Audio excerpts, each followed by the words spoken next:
देखिए, आज हम आपको उस टाइम हमने आपको बताया था संघ काइटेट्रा के विषय में। आज हम बताएंगे यूग्लिना।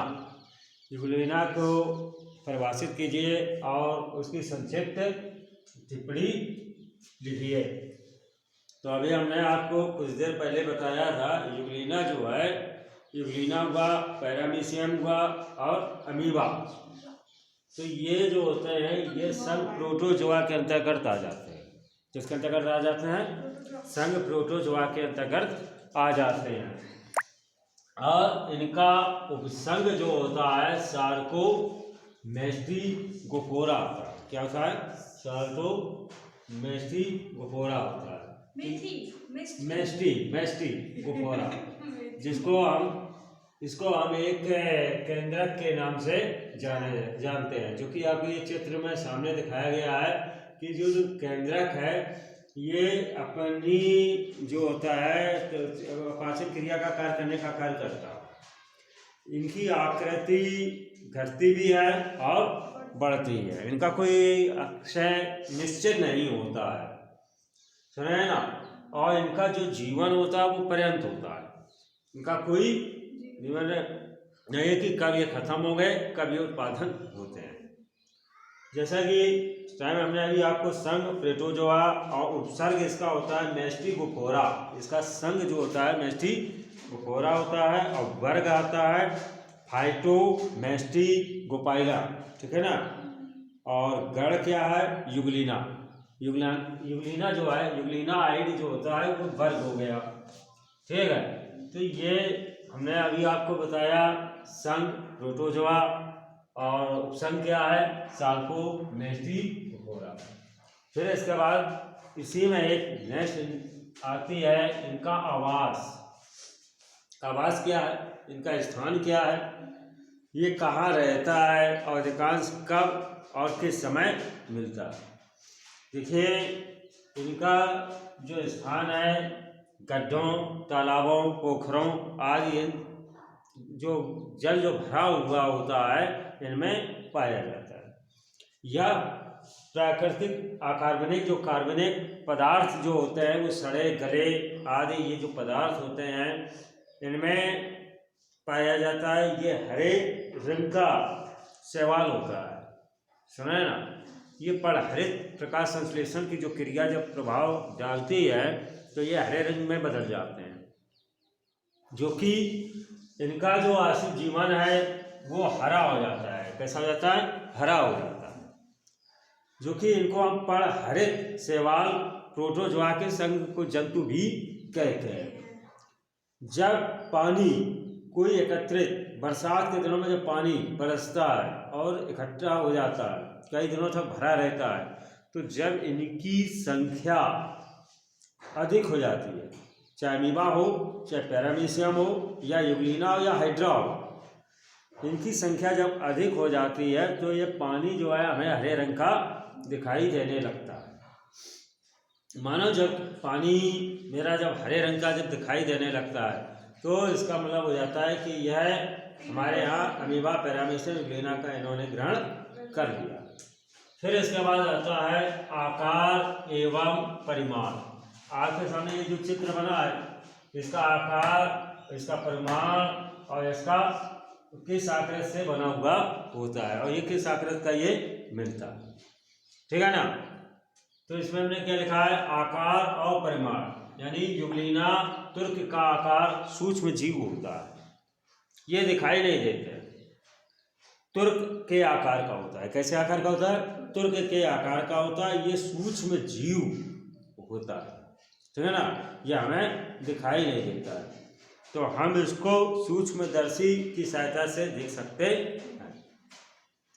और जिसकी लंबाई 4 यूनिट होती है। कितनी होती है? 4 यूनिट होती है।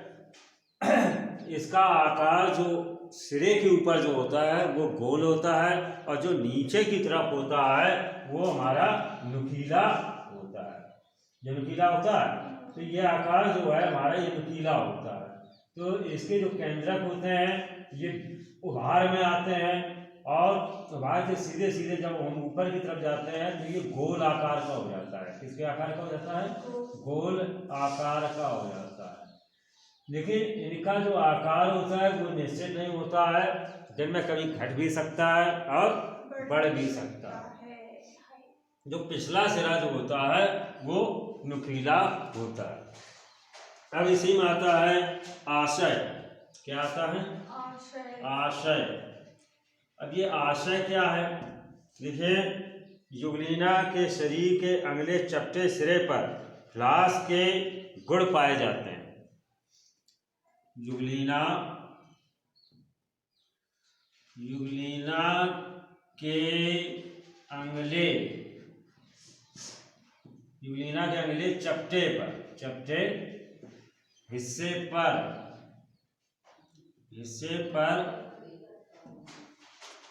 छिछली गर्त होती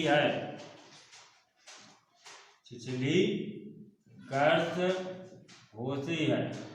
अब यहाँ पर जब ये छिछली जो गर्त होती है, ये जब मानव पर वार करते हैं, जब हम लोग अपने नंगे पैर तालाबों की तरफ पहुँच जाते हैं या हम गड्ढे में घुस जाते हैं, तो ये हमारे शरीर के अंगूठे से वार करते हैं और ये ऊपर की ओर उल्टा भागते हैं और ये आंतों के ऊपर चिपक जाते हैं, जिससे कि हम रोगी का शिकार हो जाते हैं।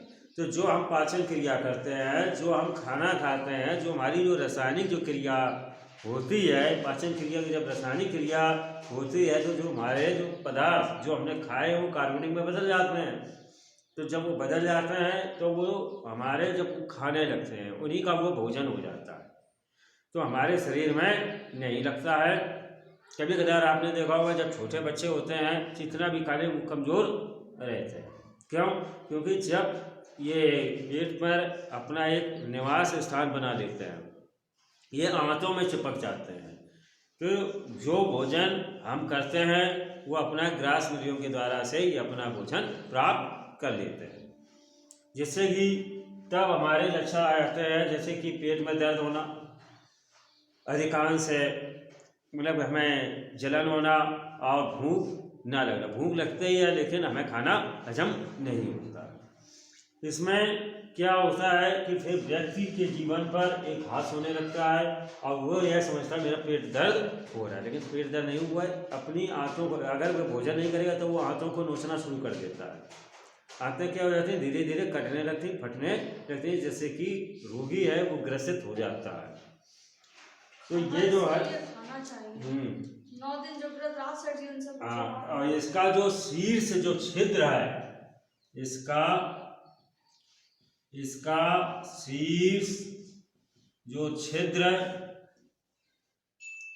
इसका जो शीर्ष जो छिद्र है वो कोशिका को मुख्य कहलाता है। वह कोशिका का मुख्य कहलाता है। तो ये तो आज मैं अभी आपको युगलीना के विषय में बताया कि जो युगलीना का अगला चपटा हिस्सा जो पर छिछली गर्त होती है, तो इसका शीर्ष जो है छिद्र बाह्य कोशिका के मुख पर होता है। ठीक है, तो ये जो है अभी हमने आपको बताया आकार एवं परिभाषा, फिर इसका हमने अभी आशय बताया है, तो नोट कर लो। फिर शेष अब आ रही हेडिंग आपकी कसाव, नोट करो।